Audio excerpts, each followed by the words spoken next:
What's going on, everyone? So I have an exciting video for today. It has been a long time since I've done a full review of every single leader in Star Wars Unlimited. I did it really early on into Star Wars Unlimited's release, about 2.5 months ago or so. And I'm returning to go ahead and reevaluate all the leaders, especially with all the new information that we have seen as of, well, the last 2 months, all the tournaments, all the tournament results, and of course all of my own personal playtesting. There have been, well, I'm not going to say massive changes, because I don't think that there's anything completely out of the ordinary, where before I would have said something like is a C tier or D tier, now they're like A or S. But there are some leaders that are going from B to A, some that are A to S, and even some that were previously in the A tier and maybe dropping down. So let's not waste any time and let's dive right into it. If you want to pick up any of these leaders, including the showcase ones that I have here, which look way cooler, go ahead and use my TCG player link in the description down below. It does help you out as well as help me out. Let's talk about our first one on the list, and that is Boba Fett. And I think this guy immediately drops into S tier. I think the biggest thing about Boba Fett that has been pretty surprising to me is how many different variations of Boba Fett can actually fit into this S tier category. And that's just a testament to how powerful the leader is. His ability to just give you so many additional actions in a single turn because of his resource readying potential, as well as having a massive flip side body, gives you so much to work with, either aggressively in Boba Green or Boba Yellow. Well, Boba Yellow specifically as more the aggressive shell, more aggressive / mid-range in Boba Green, or more controlling in Boba Blue. Now, I think Boba Blue is more A tier than S tier, but I do think both Boba Yellow and Boba Green still fit into the S tier category, and I think that his leader also fits into the S tier as well. Next one up is Cassian. This guy, I've tried to make him work so many times, especially since I'm coming off of someone who built Leia Red first up, as well as has a Sabine Red deck in person and a Sabine Green deck that they've played a lot. I've tried to get use out of the other Rebel leaders in the red color, trying to make them work, right? I obviously, Sabine does work in various forms, but Cassian's just a little bit short. And I think the biggest reason for that is that his action ability doesn't really do what heroism wants to do. Yes, you can leverage the additional cards and the extra draw potential, but the problem is, if you're trying to use your resources to draw cards and you're trying to leverage the additional card advantage, you're not usually using your resources to play on curve and get your units down early and just push in damage. The later stages of the game don't really bode well for, red heroism, and oftentimes if you pair it with anything other than like green, for example, you're really not going to see a lot of late game potential. I have played Cassian Green in a more mid-range shell, but to be honest, I'd rather just pair green with blue and something like Luke and have a better late game and ability to get to that late game rather than trying to draw additional cards. So he's going to end up in the C tier for now. Chewbacca, I think I'm going to put this guy in B tier. I've been pretty impressed more and more with Chewbacca, and that's mainly because of the flip side of Chewbacca. The ability to give something temporary sentinel for the turn with his action ability is relevant in some cases. For example, playing something like a Yoda, playing something like, any 3-costed, if it's like Ezra, I've seen Chewie yellows, but any costed unit that has that 3 power that's able to be sentineled up on turn 2 after your opponent's deployed something on turn 1 can actually be really impactful as a way to get to the later stages of the game. Because this guy's a 7 to deploy leader, which is kind of absurd, but the fact that he's a 2/9 with Grit and Sentinel makes it absurdly obnoxious to get through. And if you're able to get to the leader deploy, Chewbacca can get you through the remainder of the game. As if you put any sort of upgrade on this guy, like a lightsaber, for example, you turn those extra toughness stats into power, and then you give him extra toughness stats and power, and he can sometimes just chunk your opponent. I've seen it chunk for like 14 points of damage, which is kind of crazy on a leader, but again, he's not absurd. He's just solid. If you can get to those later stages of the game and get him to deploy, he can do some nice work for you. Next up is Chirrut, and I actually do think that Chirrut is kind of in that tier 2 deck lists, as we see from a lot of people running the Chirrut Red Force Aggression list. This guy actually does do some major work, and if you're looking for a list that kind of pumps in and has the arguably best force synergies in the entire game, then Chirrut's the one you're looking for, as he is the earliest to deploy force leader that we have in the game right now, which is really important when you're trying to leverage things like force throw, or things like potentially Jedi lightsabers or the force is with me. The nice thing about heroism as well is if you decide to run, let's say, Grand Inquisitor, you're actually missing out on a few of the really important force synergy cards. Yes, you get things like Fallen Lightsaber and Force Lightning at a cheaper cost, but in heroism you get, as I mentioned, the force is with me, and you also get like Jedi lightsaber and it binds all things, which all can be extremely relevant with Chirrut as a leader. The also important thing that you have to notice with Chirrut is the fact that he cannot be defeated when he comes down unless you get like an actual defeat card, like a takedown or Power of the Dark Side, which does happen, don't get me wrong, but he is at least a little bit more guaranteed to get some value when you deploy this guy. And he just does a lot of work, as red heroism is extremely aggressive, and if you pair it with some of the blue force synergies, and of course, as I said, force throw, you can actually pump in some major damage and do some huge work with some massive units, and it works really well against the aggro decks. Next up is Vader. Now, this is one of those key changes I mentioned, and he's going to jump into the S tier. If I'm looking for a control list, I kind of think of Iden, I think of, Krennic, and then at the top of the list, I think Darth Vader. Now, I've played all of the variations of control. Iden blue, Boba blue, Vader blue, Krennic green, Iden green, Thrawn blue, Palp blue. I've played all the variations of control, soft control, and at least from what I've played, Darth Vader blue and Iden blue to some degree is going to remain as the top lists for control. One of the things with Vader blue that makes it a little bit better than any other list potentially is the fact that you could actually leverage the action as well as his flip side to be a little bit more proactive about stabilizing the board.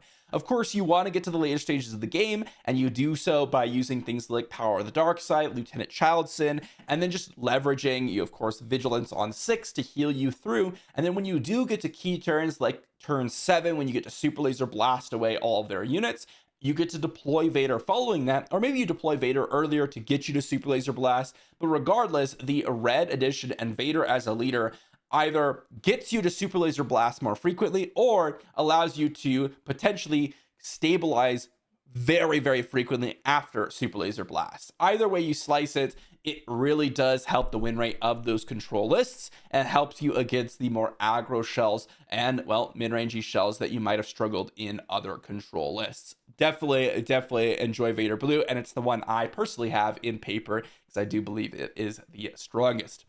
Next up is Han Solo, and I want to put this guy in A tier. I'm not going to put him in S tier by any means. I think that Han is a solid deck, but has some really, really weak matchups. In particular, there are very, very variations of, or very different variations of Han. We have like Han Green, we have Han Red, and then we have Casino Han, which are the three kind of Han decks that I'm looking at. Han Green is more of a mid-range style of list where you're leveraging just the extra resource that you get to get some really nice value plays in, such as like turn 1 Millennium Falcon, turn 1 Ezra, and just leveraging that for some extra value. Han Red is a little bit more aggressive, as you get to leverage, of course, the aggressive heroism units, and I've seen some really aggressive Han lists, similar to Sabine, Yellow, where you are kind of a not necessarily tempo, but just a really heavy aggro list, kind of leveraging the yellow tricks while also having the nice aggressive bodies that Red does have. And then there's the Casino Han. I think the strongest of them all is probably Han Green. I've just been pretty impressed with, getting home ones down, getting U-wing reinforcements down, and leveraging the fact that you get a lot of units on the battlefield. Casino Han just flops to control lists like ridiculously hard, as getting those really high powered 7 drops with the exception of U-wing reinforcements does basically nothing. And so you really need to play some sort of Han green, Han red list to have a chance against some of the control lists. And it being more prominent in the meta, I think Han green does shape up decently well. But I think that it does not perform as well as just the hard aggro list that you're seeing from like Sabine green, for example, or Sabine yellow. Next up, we have Hera Syndulla. I've tried many times to get Hera to work. And while I don't think that she's actually D tier anymore, I don't think I could put her in anything higher than the C tier. There have been a lot of people trying to play double command Hera, and I also have been playing double command Hera myself. I've been playing a lot of different variations of Hera. I even did the 5-color Hera list with all the different Spectre units. One of the nice things about Hera and playing double command Hera is the fact that you get to use command as a event, and all the double aspect events are incredibly powerful, or I should say the 4 namesake events: aggression, cunning, vigilance, and command are all extremely powerful. And you being able to play something like command while also being able to play a consistent deck because you have enough cards in the card pool is really nice. So Hera gives you the whole green heroism card pool. You're able to play Ewing reinforcements, Battlefield Marines, Admiral Akbars, all really good cards. But then you're also able to play things like Sabine. You're able to play Ezra, Kanan, Zeb if you would like, Ghost, and most importantly, arguably, Spark of Rebellion in the list, all of which are Spectre cards. And it allows you to just play kind of like a solid, green, yellow aggro list almost, but you get to have a powerful event, which makes it higher than D tier because you're able to play at least a deck. Okay. The thing is, her action ability or her ability on the front side doesn't actually have any actionable potential in the game. It just allows you to build a deck, and that deck isn't even particularly powerful. Like, even if I were to run that exact deck and I had all the exact aspect costs, but I were to run like Sabine, for example, I probably would have wanted to change a lot of the numbers of specific cards, like K2SO, For a Cause. These are the cards that are really strong in the aggro aggressive or aggro heroism lists, and unfortunately Hera doesn't have access to it. So C tier for me. Don't think she's particularly strong, and arguably the weakest leader in the game right now because she doesn't do anything and deploys a lot later than you'd like. Iden. So this is a list that I have trouble either placing at the top of H or the very top or the bottom of S tier, and I think I'm happy with placing it at the bottom of S tier. Iden has been really prominent in the variations of control that we've had since the inception of Star Wars Unlimited. And the nice thing about Iden is that you have the soft control lists that kind of act more as a mid-range list where you're leveraging things like Darth Vader, Relentless, and you're able to actually put pressure on your opponents. But then there's also the hard control mono blue Iden list or double blue Iden list using things like Vigilance at 4 cost to just decimate your opponent's aggro lists. Double blue Iden is one of the biggest absolute counters to aggression that I have seen, as you can just go ahead and play your Childson out, which is already good in Vader blue, but guess what? Double blue Iden's going to even have more potential to be a 6/6 on turn 3. And then you get Vigilance on 4 resources, which is just an absolute massacre for your heroism aggro lists, and in some cases even double cunning Boba. And then you also have the healing potential from Iden herself to offset things like Sabine action as well. So she does have a really good game against the aggro list. She has that more mid-rangey soft control shell that she fits into. She has options, and I think both those decks, while I don't think soft control Iden green is an S tier deck, I think it's more A tier, and I don't think necessarily double blue Iden is S tier compared to like Vader blue or Boba green or Boba yellow. Because of the varying matchups, I do think it's high A tier, and I think because of those reasons, as well as other options you have, such as Iden red, which are also pretty good, I think she fits into the S tier as a leader, although her decks may not be absolute S tier themselves. Next up, we have IG-88, and well, unfortunately, I'm gonna have to put IG-88 in the C tier alongside Hera and Cassian. Unfortunately, IG has a major issue as a leader. One of the big things as a leader that you need for IG to work at all is massive unit density. And unfortunately, there's just not enough 1 resource plays in the game, or even 2 resource plays in the game that are really solid in order for you to actually get his action to be activated every single turn. If you said you get to go ahead and have IG-88's action give you +1/+0 and attack with unit, period. You didn't have to have more units than an opponent's units, or you didn't have to have more units than your opponent. Then I would say IG-88 probably is in B tier, maybe even A tier. But his action oftentimes doesn't even work, right? That's a problem. And then the flip side of him, he's 5 resources, he's a 5/4, he gets killed by basically everything on a turn that your opponent can have the ability to kill him, right? If he came down a turn earlier, or maybe even 2 turns earlier with some sort of downside, I would have liked him a lot more, because oftentimes your opponent needs to do something in your earlier turns to actually manage your board state. And if you, let's say, get all your units killed early, well, him coming down doesn't even do anything with the extra raid mechanic. So unfortunately, he just dies to everything. He doesn't come down early enough, and he also he isn't able to leverage his action ability all that frequently. That said, he does do nice things if you're able to get the proper curve. And, well, if you go like Death Star Stormtrooper Greedo, that is a nice turn 1. Next up, we have Grand Inquisitor. I'm going to have to put this guy probably higher than Chewbacca, but still in the B tier. He is a nice aggro leader, and that's pretty much the only place that I see him in, where you can really leverage a lot of initial early upfront damage to outrace your opponents. Here's the thing, and this is the biggest thing about Grand Inquisitor. His flip side is one of the worst in the entire game. If you look here at our other 6 to deploy leaders, we have Iden, who's a 4/4 shielded. Okay, maybe you could consider that Grand Inquisitor is slightly better than Iden, but I wouldn't even say so, as, well, the shielded and the extra heal coming in actually ends up making the flip side of Iden not terrible, but not great, but not as bad as Grand Inquisitor. If you look at Han Solo, he's a 4/6. Okay. If you look at Hera, she's a 4/6 for 6. If you look at Cassian, he's a 4/6. 4/6 is like a standard. Okay. He's a 3/6. It makes it so much worse. If he was a 4/6, he would be so much better. That 3 power just makes him so much weaker.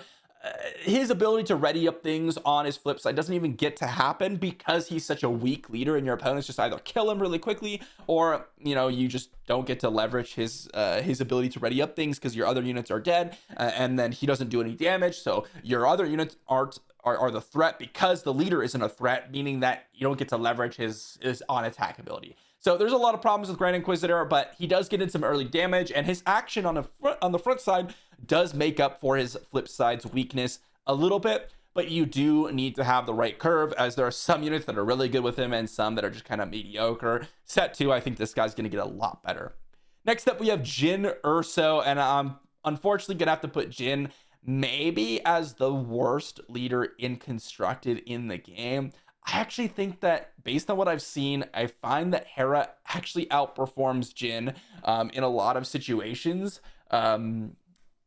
Maybe that's a little bit not necessarily true. So I've played Jyn as the yellow-red heroism aggro list, the exact same one with that people are running with, like blonde Sabine, for example. You're just running Jyn as the leader, and it's so much weaker. One of the big things with blonde Sabine is you have so much reach in her action.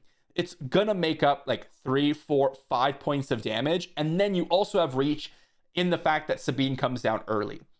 Here's the thing with Jyn.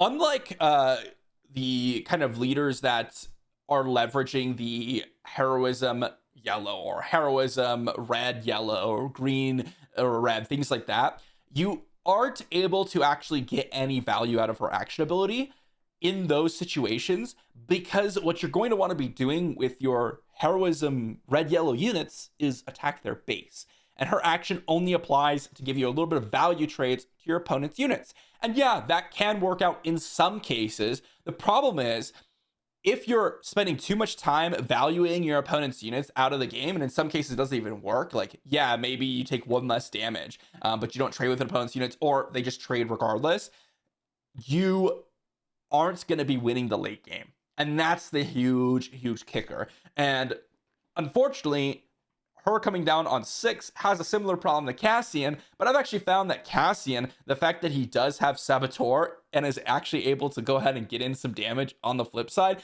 and just having extra cards versus being able to value trade in the early game, I actually prefer Cassian, and while I do find that Hera does outperform Jin in a lot of situations, one of the big things with Jin is that she does just get to run the standard Hera, Sabine, blonde Sabine list essentially, and just in some cases against other aggro decks is able to just really get a lot of value in with value trades. So if you're in the aggro mirror, yes, that's where Jin kind of shines in terms of being able to get her action ability some value. But outside of that, I just don't really see Jin being particularly useful. Next up, we have Director Krennic, and I do think that Director Krennic is solid, but I actually have been a lot more down on Krennic as of late, especially with more variations of control popping up. I think that Krennic really fits more of a mid-range style of deck where you're able to leverage his static ability, where you're getting this power bump in specific units, just a Scout by Pursuer, Death Trooper. These types of cards get a lot better when they have +1 power, okay?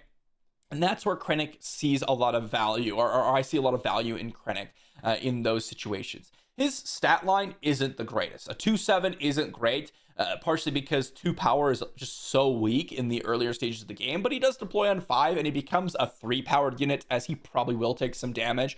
And that Restore 2 is nice, as it gives you some option to get to the middle of the game, which is why you see like Darth Vader, soft control Krennic green lists do some work. The problem is, I don't really see him finding the shell that you really want, which is a more mid-rangey shell, leveraging your damaged units, getting extra power, and beating your opponent in terms of just, well, either getting more power than your opponent's units and hitting for more damage, while also keeping up and restoring against the aggro decks. We need to wait for set 2, I think, where Krennic is going to see a lot of value with all the grit-based units and just getting a huge power bump there. Unfortunately, he doesn't compete against Iden green or Iden blue or Vader blue in the control lists, and he's not quite as good as a lot of the great mid-range lists, such as Boba green, for example. Next up, we have Leia Organa to talk about, and yeah, I'm gonna have to put Leia Organa at the top of A tier. The absurdity of how much damage you can get in with Leia is crazy. Mind you, I want to talk about her flip side just a second, just to continue to rant on Grand Inquisitor for a moment. She has the same stat line as Grand Inquisitor, but comes down a turn earlier, and she also has Raid 1. She hits for 4 damage, similar to Cassian and Jin, but comes down a turn earlier. And that's what makes her so powerful as a flip side leader comparatively to Jin and to Cassian, as well as the ability to action cheat all over the place. Iden or Leia green red here, you have all rebel units in your list. At least in my list, I'm playing all rebel units. And that ability to play all rebel units means that you're oftentimes able to use that action ability to great effect, either giving you the ability to take initiative or just getting in damage that you wouldn't have against the control list, who might have removed some sort of unit on the battlefield. Another nice thing about this, and this is only good against the control list, is that she's able to run Tarkin Town. So if you look at like Sabine, for example, she can't run Tarkin Town unless you're going to run double red Sabine, which in my opinion overall is a little bit worse than Sabine green. But if you're going to run like Leia red, for example, you run Tarkin Town, and that's a really nice way to get through something like a Child Sin, where you get the extra 3 damage to a unit, where it's not going to take multiple of your units to get through a specific unit. You only have to trade 1 unit into it. Whereas other decks, it's just a complete brick wall for them, which is kind of nice. You also just have the ability to use Rebel Assault like no other on a Leia flip turn. You flip over Leia. Let's say you played a General Dodonna. You Rebel Assault. You attack for a total of, or with a total of 3 different units and get in for points of damage that I've literally just never even seen a single action do in the game like Leia. I'm talking 16, 17, 18 points of damage that I've pumped out with Leia on a single turn with a Rebel Assault. Really, really crazy. Next up, we have Luke Skywalker. And I do think Luke is very, very powerful. And I'm not 100% sure where in the A tier I would like to place him. Maybe it's the top of A tier. Maybe it's like just behind Leia. But Luke has a couple variations that I've been pretty impressed with. I've been playing with Luke Blue, as you all saw in my previous video. It's an absolute aggro hoser, right? You just have so much restore. Yoda's main deck, Kanan's main deck, Devotion's main deck. your ability to grow big units in Luke Blue while also potentially protect them with shield tokens is huge. And then his flip ability to protect any sort of sentinel units or just get in extra damage is massive, okay? But the more standard Luke list is Luke Green. And I do think Luke Green really does some massive work in competing against a lot of other lists out there. It is kind of the quintessential mid-range list. If I was looking at a mid-range list, I would consider Luke Green as the mid-range list. Yes, Boba Green is considered a little bit more mid-rangey, but I would consider that kind of on the scale of like tempo / mid-range, where you're in that position where you're using value units in the later to mid stages of the game, but you're also just tempoing out your opponents in a lot of games due to how many resources that you can actually cheat due to Boba's action. Luke, on the other hand, just wants to get to that middle of the game. If you're playing Luke Green, you got home one, you got U-wing reinforcements to get some massive value out there. And of course, in the early stages of the game, you get to leverage a lot of the kind of powerful blue either events or units to get you to those middle and later stages of the game. Next up, we have Emperor Palpatine. Boy. Is he an A tier? This one's a tough one. I know some people are going to dislike this one.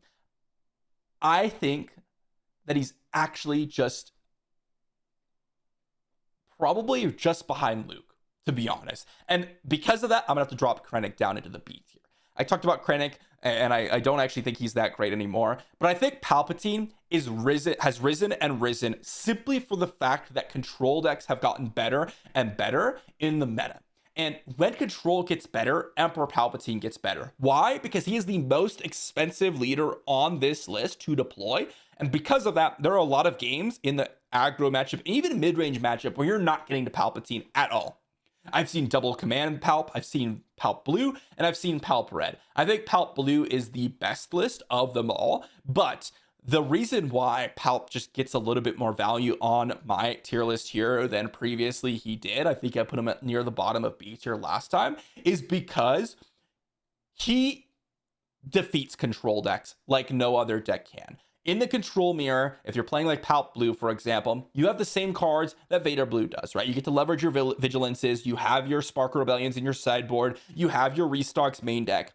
The difference is, at any point, if they have a unit on the battlefield, like an Avenger, for example, or an Emperor Palpatine, let's say, and you get to flip Palp and steal their unit, it is such a tempo swing. It is such a massive swing in terms of game value that you could just kill your opponent straight up, which is absolutely crazy. You need to play this matchup very carefully as a control player against Palp, as you are definitely not favored in most scenarios.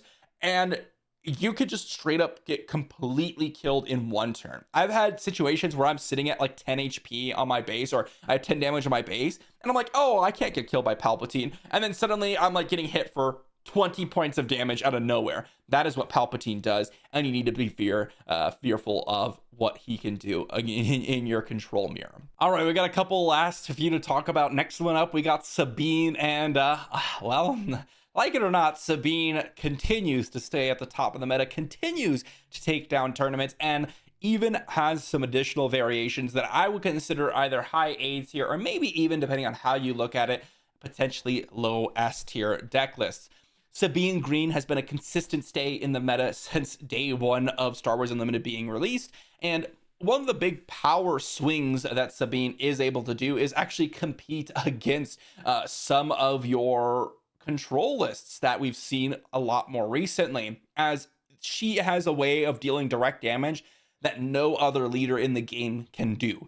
Not only does she deploy as early as you possibly can get so far as we've seen, but you also get just straight up 1 damage to those control players' bases, which is huge because lists like Boba Yellow or Boba Green doesn't actually have that ability to get direct damage. Not only that, but you also have things like K2SO, you have things like For a Cause, and all of that stacked on her own direct damage, and her way of pumping in damage early just makes it a deck that is absolutely to be feared in basically any matchup. No matter what you're playing, control, mid-range, tempo, or aggro, you need to fear Sabine, as she can deal some massive damage very quickly in any matchup. So pretty strong there, but we've also seen some more, not necessarily mid-range lists or later game lists, but we've seen a list such as Blonde Sabine or Yellow Sabine leveraging the cunning Millennium Falcon, Ezra Bridger, Sparker Rebellions, things like Surprise Strike and Shoot First, in order for you to get some massive damage and outplay your opponent. I don't think this is as strong as Sabine Green, but I do think it's up there as one of the more powerful aggro lists that we have to contend with. And she's definitely an S tier leader, in my opinion, as of set 1. Next up, we got to talk about Tarkin. And unfortunately for Tarkin, I'm going to have to put him in the B tier. The thing with Tarkin is he just takes too long. And what I mean by that is you play your good Imperial units, and in order for you to really get some value out of Tarkin, you need to play your Imperial units off curve, but getting them an extra power and toughness, which in some cases can be valuable. And in the later stages of the game, when you have one resource left over, you can use Tarkin and boom, that's some extra value. But there are a lot of times, especially since you're drawing 2 cards a turn in this game and you can kind of sculpt your hand as you go, you just play your cards on curve and you use up all your resources in the game. I can't tell you how many times I've played Sabine or Leia, for example, or even more mid-rangey lists like Luke, and I'm going, turn 1, I play a Battlefield Ring. Turn 2, I play a Red 3. Turn 3, I play a K2SO. Turn 4, I play whatever couple of cards I have. Same thing with Luke, same thing with, any other lists in the game, and that tends to happen with Tarkin, so you can't even leverage his action, although you can. It's not necessarily worth it. That's what I mean by too slow. And his flip side, this is the place where you get a decent chunk of value, where you have a 2/7, so it's very hard to deal with, and you are pumping out experience tokens to your other Imperial units, which can be pretty good. So I actually don't mind his flip side. Unlike Krennic, who's a 2/7 as well, but has the Restore 2, Tarkin kind of does what he wants to do, which is you want to pump in some experience to your other units and get them some more value, and he's able to do that on his flip side. Despite all that, he's just kind of a decent leader. Nothing too bad, nothing too great. He's pretty standard, giving you just standard bumps to your power and toughness throughout the entire game. Next up, and lastly, we have Thrawn. This guy is the biggest and my least, how do I say this? I'm the most disappointed about Thrawn, okay? I would have to put Thrawn either the top of C tier or the bottom of B tier. He is not terrible. You can run Thrawn Blue and have a very similar list to Boba Blue without the Great Leader. The problem with Thrawn is the fact that you just don't have enough ways to catch up in order for you to lean on his action ability. The ability to exhaust an opponent's unit is powerful. And the ability to kind of stall out the game is powerful, especially for hard control lists. The problem is right now we have Super Laser Blast. And the ability to exhaust an opponent's units and using your actions and your resources to do so is oftentimes not worth it, and you'd rather just hard remove it off the board. Because Super Laser Blast comes down on turn 7, you need to be able to survive to that point. So exhausting is oftentimes not good enough. And that's why we see, Iden Blue, and that's why we see Vader Blue. Much, much better control decks than Thrawn Blue. In a future where we have better board wipes or we have better ways to catch up, then I could see Thrawn doing some major work. Because his flip side is also not too bad. He's very high toughness. You have the ability to kind of exhaust a lot of options for your opponent, and that is not bad. But it's not as proactive as Darth Vader. It's not as reactive in the ability to heal you as Iden. And you're also arguably in a worse color in Cunning without the better leader in Boba Fett. So unfortunately, he's like the worst of the hard control lists or even soft control lists that I've seen. If you compare like Iden Green, Krennic Green, Iden Blue, Vader, maybe just Vader Blue, and then Boba Blue, all of those control lists are better than Thrawn, which is a little bit unfortunate. But that's going to round out our lists for today, or round out our leader list for today. Let me know if you think any leader should be kind of moved around. I actually don't think there's any D tier leaders as we've kind of developed our decks a little bit better to the point where I don't think there's any unplayable leader. I just think that they're going to get a lot more value on average for leaders higher up on the list than you will on the leaders lower on the list. I think that of the leaders here, just a little quick snippet if you haven't watched my top 5 leaders on the rise, I think Chewie, I think Grand Inquisitor will look to be a lot better in the future sets. I also think Luke's going to get better. I think Boba's going to get better, unfortunately, and I think Han's going to get better. So, unfortunately for us, the leaders that see it here, I don't think are going to get better in the next set. I do have hope for Hera, however, following the next set, as it looks like we're going to be going to the Republic, and we could see things like, you know, I don't know, maybe a hint towards like some other Spectre style of cards. Maybe we get like an Ahsoka and she gets a Spectre tag. I don't know. There could be some crazy stuff coming forward in the future sets. Anytime they add a Spectre card, Hera gets more interesting. So that one is a one to look on, not just for the next set, but any other future set come basically the rest of Star Wars Unlimited. And whether or not that action or aspect cheating is something that is going to be useful. That said, hopefully you enjoyed. Thanks for watching, everyone. Make sure to pick up all the cards here if you want to on TCG using my link down below. And I will see you all for a video